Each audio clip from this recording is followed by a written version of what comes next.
This episode is brought to you by my free 10-day protein-packed sample meal plan. Since endurance athletes need anywhere from 1.5 to 2 grams of protein per kilogram body weight, that means a 150-pound athlete, which is 68 kilos, would need around 120 grams of protein, give or take.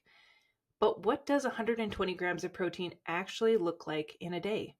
That's exactly why I put together a free 10-day sample protein meal plan. It shows 10 different ways to hit your protein goals with real meals, snack ideas, and flexible options you can actually stick with. Just head to alexlarsonnutrition.com/protein meal plan or grab that link in the show notes. Welcome back to the Endurance Eats podcast. Today we are talking about one of the most effective performance tools for endurance athletes for race day, carb loading. We're talking a real one here, not just a big bowl of pasta the night before your event. I'm really confident when I say that most athletes are not implementing a carb load fully, and they're potentially leaving free speed on the table. For this conversation, to share all of our wisdom on the topic, I've got the dietitian team back. Hannah and Mary are joining me. One of our clients recently called us Team Ham. I loved that acronym. It gave me the best laugh. I just was roaring when she said that. Ham standing for obviously Hannah, Alex, Mary. Don't worry about taking notes in this episode. I have done that already for you. I put together a resource that lists all of our favorite carb loading foods. You can grab that list in the show notes. All right, let's get into it, ladies. We're talking carbs, and I did have a little snack before this episode because I feel like the things we're going to be talking about today are going to make me hungry. What was it? What was your snack? What did I even have? Oh, I had my favorite thing in the world, like smoked salmon on a bagel. I'm just like obsessed. It's been like a couple years now that I've been eating smoked salmon and I'm still not sick of it. So I knew you were going to say that or rotisserie chicken. Yeah, yeah. Same. My husband did text this morning asking if I needed anything at Costco. I was like, why do you even ask? You know exactly what I need from Costco. All right. So when it comes to carb loading, obviously a very important piece of race prep, but I also just want to add in here for those people that like to go to like training camps and those types of things, this carb loading strategy can be really effective going into those types of events where you're going to be really seeing a big increase in activity for multiple days. I am a huge fan of a carb load. I just signed up to go back to Oregon for a gravel camp in April. I always do a carb load before that camp, and it really helps me with that just higher mileage for a few days and making sure that I can get to the third day and still feel really strong with the climbs. So keep in mind, this is, of course, we're going to talk about kind of prepping for races, but also you can use this strategy for other opportunities in your training as well. Let's start with the week of an event. Usually there's some tapering involved to really help your body recover fully from training and get you ready and prepped for your event. Athletes aren't exercising quite as much. What should they be focusing on in their nutrition during the week leading up to the race? And Hannah, I'll have you kind of kick this off for us. I know people ask me that all the time, and I think they think like the 7 days out from a race,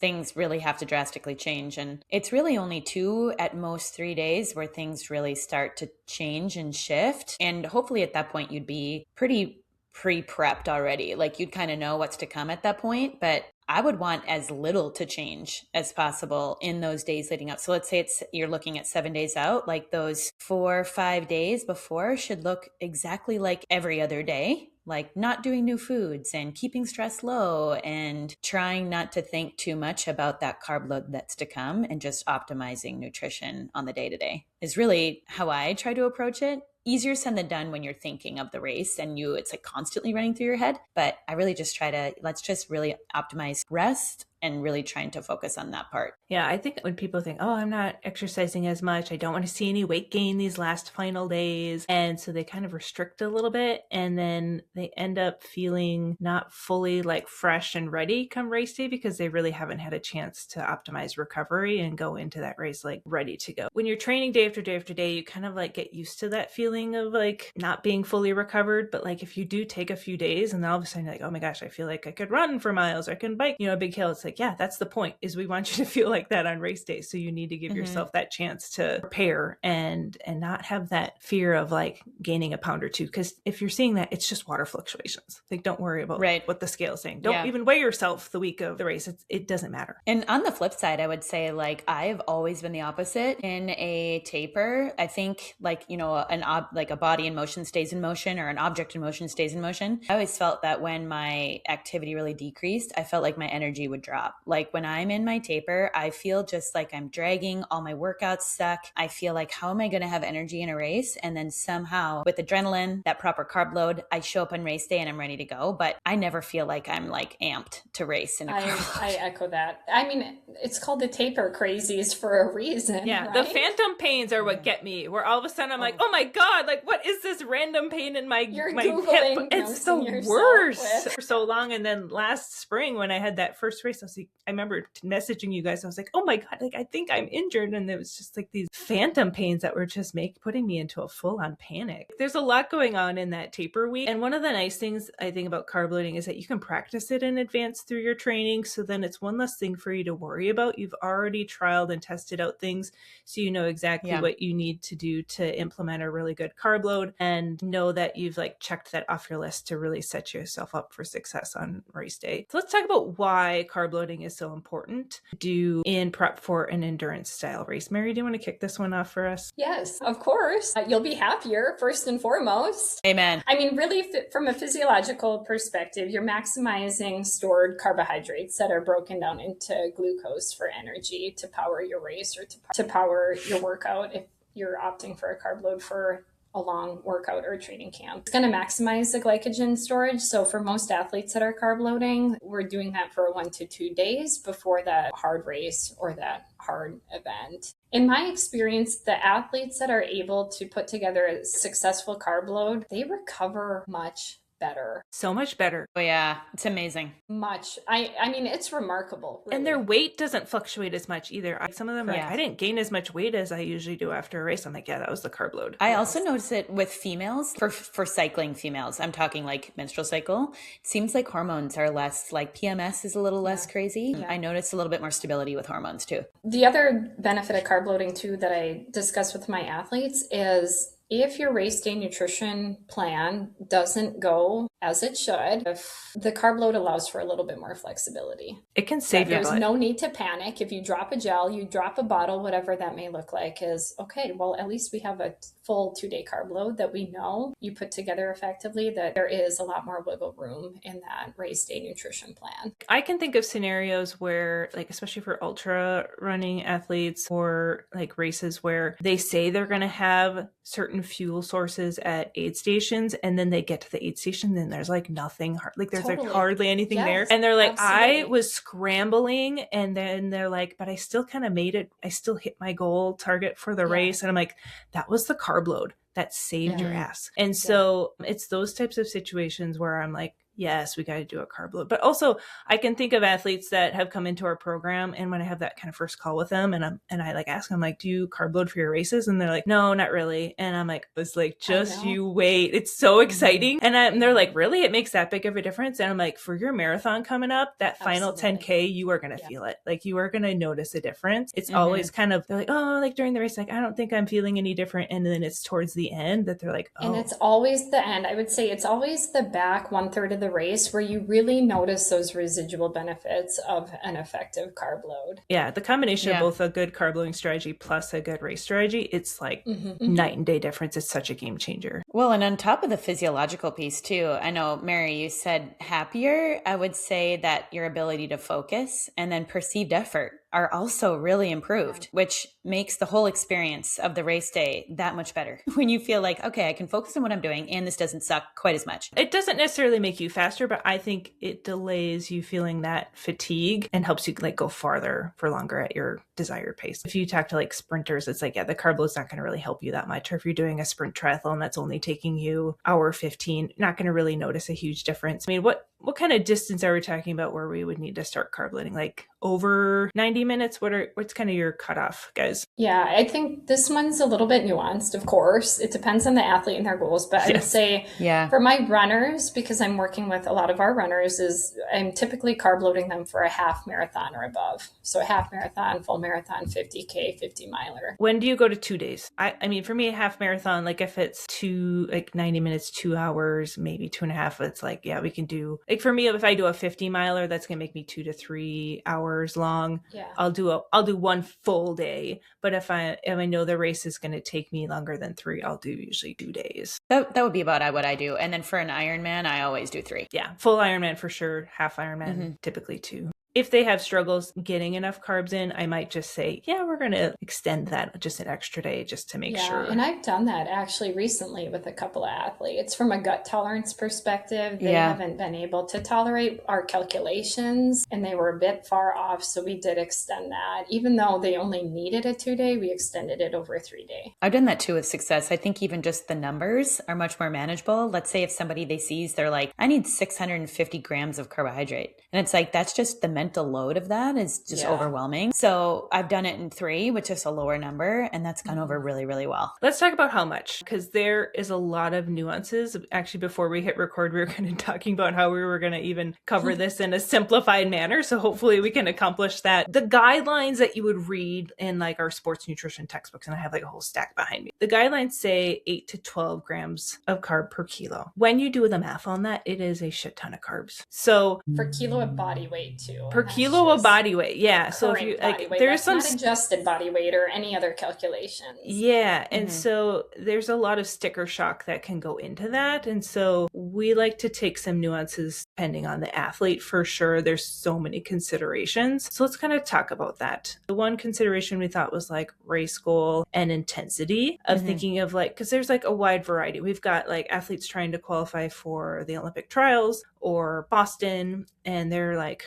really hauling their butt during that race trying to PR and qualify for some other race. And then we've got athletes that just want to finish and feel really great. Both very valid goals, but we'll definitely factor in are determining how many grams of carb that they're shooting for. So I think of like our higher level athletes that are going out at a pretty hard effort. I would be shooting for sure 8 grams of carb per kilo, maybe even 10, kind of depending on the athlete. And I would probably reduce that for people that are just looking to finish and looking at 5-6 grams per kilo, 7 maybe, but usually more like 5-6. What are your guys' thoughts? I agree. And when I'm working with athletes and we're trialing this before race day, sometimes twice, just because then we have another opportunity to really hone in and make sure things go well. I'm providing them a range. I'm providing them guidelines. It's not these hard and fast rules. This is what you need to get in. So usually, again, back to the 8 to 12 grams per kilo of body weight, I'm giving them recommendations between 7 and 10, and let's see where you end up this first go around. What other considerations are there that come to mind for you guys? While working with that, we've seen a wide range of athletes come through our program. Individuals with prediabetes, type 2 diabetes, gut issues, chronic health conditions that we're not managing, but that we definitely need to take into consideration from a gut tolerance. All that to say is that's the benefit of working with a sports dietitian one-on-one is because we have ample opportunity to trial and error some of these protocols that can be quite overwhelming. I would say that with most athletes I work with, there's even a small nuance there. What about you, Hannah? Yeah, I would say that too. And also the benefit of working with somebody too is the reassurance that if you're feeling a certain way, we can kind of guide you as like, that's normal, or that doesn't seem quite right. You know what I mean? So I think that's or obviously that's not normal. That's wrong. Yeah. So yeah, I think having that kind of somebody, I think some people just need to be told like, hey, that's good or that's not. And I think it's hard to do that for ourselves. But yeah, I would say the biggest things that I've run into would be probably gut issues is just like too many carbs in one sitting, right? Or before we got in the call, I think it was Alex that was mentioning somebody that had several cups of orange juice the day before. No, it's apple juice. Oh my God, apple juice. Apple juice. And I was like, where did this come from? We had not discussed this. And then they had like diarrhea all through their run. And it was a hope that fortunately we did a test run of the carb loading, but it had so much apple juice. I was like, we give apple juice to babies when they're constipated. So you can imagine what happens when you have 4 big glasses of apple juice the day before you run and then another one before you run. And it was like a disaster run for him. I was like, now we're going to set a goal of no more than 16 ounces or half a liter of juice before your carb load. So yeah, like there's those situations that are very memorable for me and I will never forget. And also like for this athlete, the intentions were so pure and so good. Yeah. Like he just thought like there's lots of carbs in juice. And then, that happened. I was like, I had an athlete who we started working with not too long ago. And we were, because of the time and his training schedule, we were only able to practice his carb load one time before the race. Typically for my athletes, I have them pre-log it in our app software in advance so I can review it, provide any suggestions before they do it versus why did you eat 3 pizzas the night before? Your plan is literally just rice all day long. And I'm like, I think we could change it up here. Like we could have some variety. And so it literally was like the same foods all day long. This guy, he's so sweet, and we can laugh now. He had like 4 cups of black eyed peas at his mother-in-law's house because that was all that she made. They have had a family lunch there, and that's all she made was black eyed peas. No, I mean, I don't even know the fiber content on that. Is it pretty high? It was, I think, over 30 grams in that meal. I'm like, I did not sign off on this. This is not Mary approved. Yeah. Oh my God, that poor guy. He was fine, remarkably. Gut of steel. Yeah. I mean, again, another reason why it's really recommended to practice this at least one time before race day. Oh my God, that kills me. That's hilarious. The one other thing that was on our list was just like perimenopausal women. We've just been noticing some things. Mary, I think you had mentioned this to me before, that we're noticing some like not great side effects of carb loading and just helping them navigate that as well. Yeah, absolutely. You know, a handful of the perimenopausal athletes that I work with, we're finding that if you consume too carbs with not much protein, you may find yourself feeling more sluggish, low in energy, well, an initial high, but then a very low in energy, drowsy, just feeling unwell. And part of that may be because it's really the opposite of what we have been working on in terms of optimizing protein and fiber and nutrient-rich foods. So to do a complete 180 again, your body's just out of whack entirely. But again, it's a big shock to the system, basically. It's a big shock. It is. But again, if we think about the research that has been done and where these guidelines are from, I mean, how much of this has been extensively researched in perimenopausal endurance athletes? I don't even know if it's been studied at all with them. No, and I'm hoping that as we're, getting into more female-based research that we'll get there. But in my opinion, that's another reason to kind of err on the side of caution. Or is not always better. Or even like females, like, if they're doing a race like right before their cycle versus like if they're in the earlier part of their cycle, their carb tolerance might be very different. So that might, again, that gets highly specific. But if you notice changes from one carb load to the next, that's a factor that we should consider too. I wouldn't say I'm at perimenopausal stage yet. I'm almost 39. It's coming. I know that. It's knocking at your door, Alex. Yeah, like it's inevitable. But like for me, having now done some races and done some carb loads, I do actually try to include protein throughout the day as well. And I've started to add a protein target with the carb target for carb loads. I usually do like 1.2 to 1.5 grams of protein per kilo because, and Hannah, I think you and I have talked about this before, like when we carb load, there's this weird emptiness feeling, especially like later on in the day. And it's really weird because you're like, am I hungry? Am I not? I feel like I should eat, but I'm not. I don't like the idea of food doesn't sound good. Like it's such a weird space to be in. And I find that just including a little bit more protein throughout the day really helps with that. And so if you've ever carb loaded before and had that kind of weird emptiness, hunger, not hunger feeling, it's so hard to describe. But if you've had it before, you know exactly what I'm talking about. Adding just a little bit more protein, I think, is really helpful. This episode is brought to you by my one-on-one nutrition coaching program. If you're training hard, but still second-guessing your nutrition, if you're hungry all the time, running low on energy, or wondering why your training isn't translating into the results you want, you're not alone. And that's exactly why I created my one-on-one nutrition coaching program. We work with endurance athletes who are looking for clarity, who are tired of winging it or Googling their way through fueling. You want to get leaner without tanking your energy or performance. You want to keep your strength, train well, and feel good in your body. Through a personalized nutrition plan with direct one-on-one support, we help you fuel smarter, get that appetite under control, feel more energized throughout the day, and make your nutrition sustainable. This isn't about restrictive dieting. It's about building something that works for you and your unique life and goals. We work with all levels of endurance athletes. This program is designed for real athletes with real lives.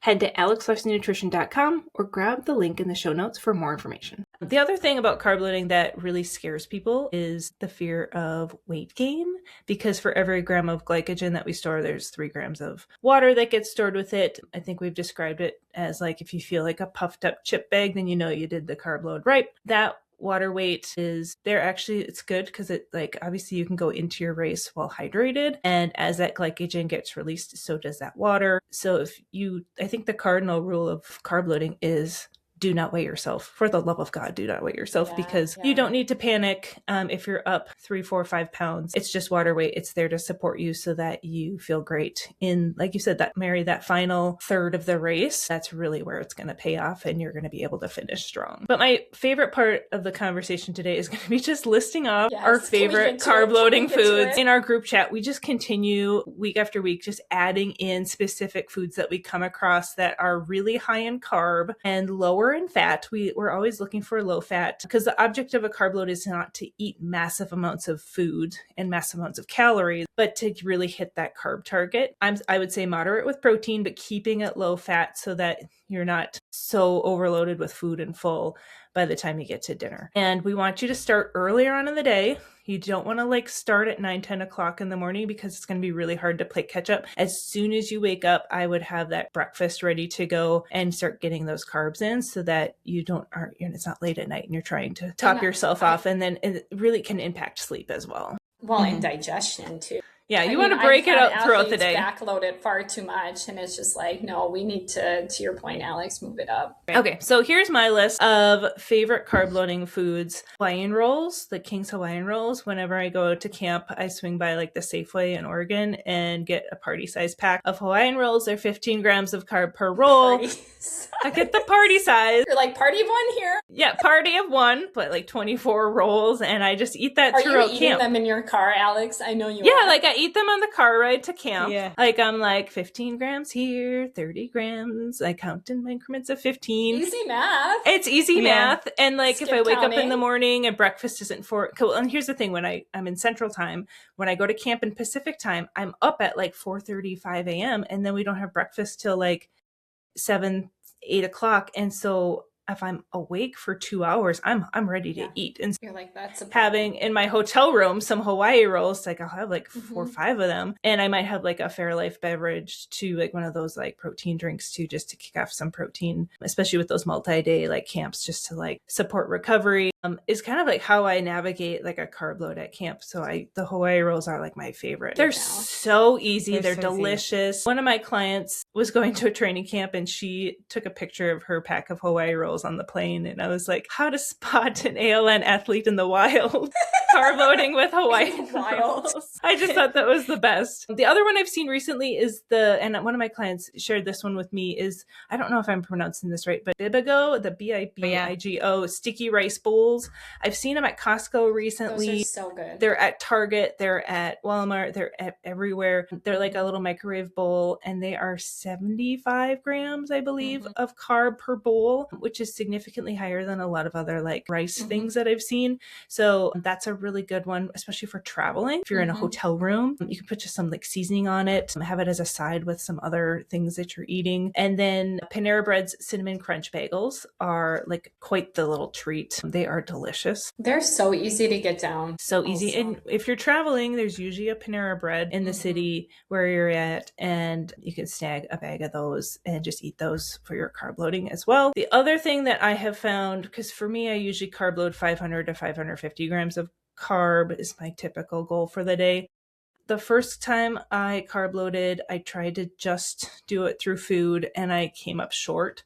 So now I've added, it's a bottle of super high carb scratch, the full 7 scoops, which is 100 grams of carb. And then I add 1 scoop of the regular scratch, which is another 20. So 120 grams in a bottle. If I do one of those in the afternoon, I for sure can get to my 500, 550 goal. So those are the things that I typically shoot for, other than my typical stack of pancakes loaded with pancake syrup. If I'm doing a race that's local, I can make that stuff at home. And I love that strategy of the scratch high carb. I've actually had a few athletes do that, particularly the ones that are more sensitive from a gut perspective, because if we think about liquid carbs, and Hannah, I know you love the naked juices, and I love those too, they just empty so much quicker from your stomach. And so it'd be this full meal glopping around around that makes it more challenging to get in additional carbs later in the day. I do it between meals too. So it's like it's essentially a whole meal worth of carbs, but it doesn't feel like it eating wise. Like it's just something I sip on throughout the afternoon. And I do that every time now because it just works so well. Yeah.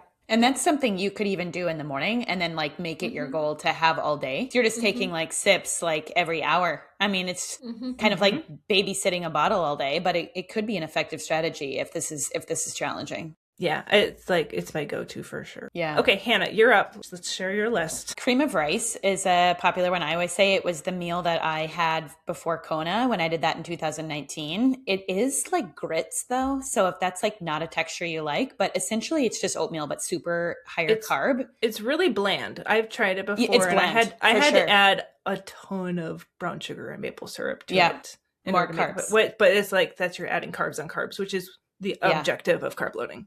Right. Other things, I've never personally done this one in like my own carb loads, but I had an athlete who like swore by boba tea. Again, it's those liquid carbohydrates that are so amazing for making you get your carbs but not feel like you're stuffed. I also love the brand is Snack Yard sweet potato sticks. You can get them have you guys seen those at Costco? Yeah. Yeah. Okay. I looked them up in prep. They were, now I'm trying to remember, like 50 grams of carb. I think it was 68. Yeah, so they're quite high, but only ingredient is sweet potatoes, so there is going to be quite a bit of fiber. There's like 8 grams, I think, or 6. And I find that for me, like I'm a regular high fiber eater, so I could eat 30 to 40 grams in a carb load and be fine. So that fit for me. But again, this is why we practice. Yeah, if you don't eat a lot of fiber normally, then you might want to tread carefully. Then. Right. Acai bowls, I love, whether you make it like smoothies or get an acai bowl out. Like I specifically love this and remember this from Kona. Dried mango. Hold on. Acai bowls, I have questions about this because there's a wide variety of things you can get in them. Is there anything that you would avoid or is there anything that you'd make sure to include? So usually the base is going to be like acai typically mixed with something else, right? So it's usually going to be like a juice or a coconut water, maybe other fruits. And then the toppings where things possibly could go a little bit more south because they'll say like chia seeds or it might be almond butter and granola and coconut shreds, which could be a fat bomb, right? So in this situation, I would say like go for the extra fruit on top, go for honey. If you want a fat source, I would just choose one. So instead of saying coconut, chia, granola, peanut butter, I would just choose one of those. And I'm so hungry right now. I know. We have to add a warning to this episode. I would go with the granola personally. Like, if it were me, because the granola will have usually there's like sugar. Right. True. Yeah. Especially at like stores like that, right? They're not making their own homemade with like limited sugar, right? Yeah. Other things I love, dried mango. Again, this is something you're going to have to test because I always look for a dried mango that's only dried mango and it doesn't have like other preservatives in it. The preservatives can sometimes cause more gas for some of my athletes. So that's one that I do like just because it's like kind of a nice texture. I do, Mary already said, the naked fruit juice smoothies. 2 other things I always say is if there is a food that you could make with liquid carbs, I'm saying like if you're making oatmeal or cream of rice, I say use oat milk. Because it's just going to add extra carbs and then you're just replacing the water added with extra carbs through oat milk. And then instead of sipping water throughout the day, I would say use your Tailwind or use coconut water if you tolerate that taste, just because you're getting extra electrolytes and extra carbs just by hydrating. So those are kind of like my top Hannah, ones. I feel like you really understated the naked fruit juice. Yeah, I did. And the thing with that juice, or like any juice specifically, it doesn't need to be naked. You can find that anywhere. So especially for our traveling athletes, you can pop in a convenience store, gas station, grocery store, Target, Walmart. Airport. They will always have that. They do. Mm-hmm. Yeah. It's nice. You could follow it at like Holiday or you could follow get it at your gate at an airport. Totally. I love it. Totally. The mango one, is that the one that's the highest? That one's 68. I've seen other ones that are like 55. Yeah. I think the lowest ones are 36. So definitely kind of, obviously pick the flavor that is the one you're going to drink. But if you love all of them, definitely kind of look at that label and see if you can find the highest one. Mango will definitely win. That one's the highest. I have to make a funny tidbit. Like I was looking at my list when we were coming up with this and I was like, why are all my foods orange? Is it like, do I just like... Because you're reddish, orangish hair. Yes, I think so. And I'm like, Are my vitamin A levels okay? I don't know. Mine were all brown, so okay, well, I wonder what Mary's will be. Mine are all red dye 40. No. That's all right. All right, Mary, what do you got? So I have a list. I love the Annie Chun. This is very specific. Okay, the Annie Chun microwavable noodle bowls. So this one is pertaining for my athletes that are traveling. You just add water, you nuke it in the microwave, and some of these it's like teriyaki noodles.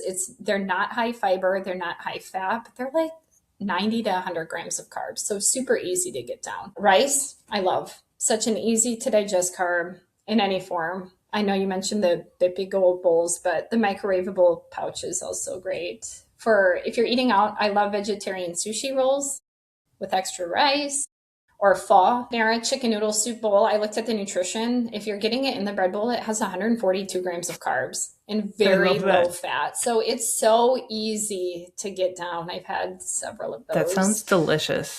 Cereal, as you know, is on my list. I love any type. If you're worried about fiber, opt for the less nutrient dense options. So Golden Grams will always be my go-to. I'm a big breakfast gal. So breakfast, I could honestly eat pancakes probably each meal for the 2 days and be totally fine. And I also feel like with breakfast food specifically, especially if you're making it yourself, you can get it very low fat. But it is so easy to get 120, 150 grams of carbs from pancakes. And I feel like if you're having cereal or bagel or some of these other breakfast foods, it's kind of hard to piece together that much. So load on the syrup or jam or honey or all of the above, and you'll easily get 120 to 150 with that. Bagels, any flavor. I love the salty, savory ones to kind of balance. A lot of the other things I mentioned do have some sweetness in it, but I love like the everything flavored bagels or jalapeno cheddar, Asiago. Airplane snacks for my traveling athletes. So they give you the little Belvita. Those are quite low fat. Pretzels, if you pair that with the lemonade from the flight attendant, I mean, you could easily get or ginger ale. Take your neighbor's snack when they're not looking and you'll have like 80 grams of carbohydrate. One of my athletes, so we were carb loading her in the summer and she really likes ice cream. And we found it's the Talenti frozen sorbetto, which sounds really fancy, but they even sell it at Walmart and Target. So it's like a fruit sorbet, fat-free, but a cup of that has 60 grams of carbs in it. It comes like in a pint cup, right? It does. Yeah. So it's actually you could have that whole thing. You can have the whole thing for 120 grams. Yeah. And just very satisfying, not heavy because there's not heavy milk, there's not cream. I love that idea. And she just thought it was like a nice little end to her first carb loading day. And I said, let's go for it. And then usually I encourage athletes to have a few fun little treats sprinkled in, like a few fun candies. It's not to say that you need the entire bag. And actually I kind of discourage that because when I've been working with athletes, it's so opposite of what we have them normally eat, but a few little fun gummy-ish type candies that are low fat to get them through the day as well. Mary, don't you love the Scandinavian swimmers? Didn't you like those from Trader Joe's? And during Halloween, they had the spooky bats and cats. Cute. Oh my God. I love Mary's favorite holiday is Halloween. So fun little fact about Mary. I will say though, I try to be really careful about having too many sweet things during my carb load because then come during the race, I'm like really tired of sweet things. So I try to do as many savory things as possible while I'm carb loading so that I save that like sweet tolerance and my interest in sweets for the race day. Because usually by the time I'm done with the race or I'm done with camp after carb loading and then having all that fuel on the bike, all I want is like some chicken and like salad and like salty, like sweet potato fries. Like I just want like all the salty savoriness things. So just be careful about that. Like make sure that it's not all sweet things when you look at your carb loading plan. And Mary, you kind of said this where we have our athletes pre-enter in their carb load in advance so we can review it. I think that all athletes should do that, kind of put together a loose plan, write it out, what you're thinking of doing, put it into like MyFitnessPal or some sort of tracker to see how, on average what you're thinking you're going to get for carbs in with that plan. But make sure that you're including some variety with both sweet and savory so that you're not just like over it by the end of the day and you're going into the race and you're like, oh my God, I can't even think about this gel right now because I'm like so done with sweets. That's why I love that chicken noodle bowl thing. That was such a good. Oh my God. I'm totally doing that. Stealing that for some client suggestions. I know. So thank you. And again, like Panera Breads, I love to support local restaurants, but you can find them anywhere. I need to look You and see can. if there's one in Emporia. Probably not. It's too small of a town. Maybe there's. They probably do have They have a Panera, though. Hardee's. A Hardee's, oh my God. Oh goodness. Okay, other tips here. We talked through starting early in the day, eating frequently, including snacks, beverages, testing it out. I feel like we've gone through everything except for one. Hannah, this was your tip of doing a walk before or after large meals, right? Yeah, even just like 5 or 10 minutes can just get that movement in, so you're not just sitting comatose all day before a race, but supports digestion. It can bring blood sugars back down a little bit, especially if some people feel like if they get really a lot of carbs, you kind of fall in two camps. Either you're going to get kind of hyper and energized. That's me. Or you kind of feel like you're going to be fall into a coma, just really tired, right? So a walk can kind of help shift those blood sugars in a way where you might come out of either state a little more gently. So I do recommend a 5 to 10 minute walk if you can do it. Nothing long, but just a little something. Nothing long. Yeah, just a little something.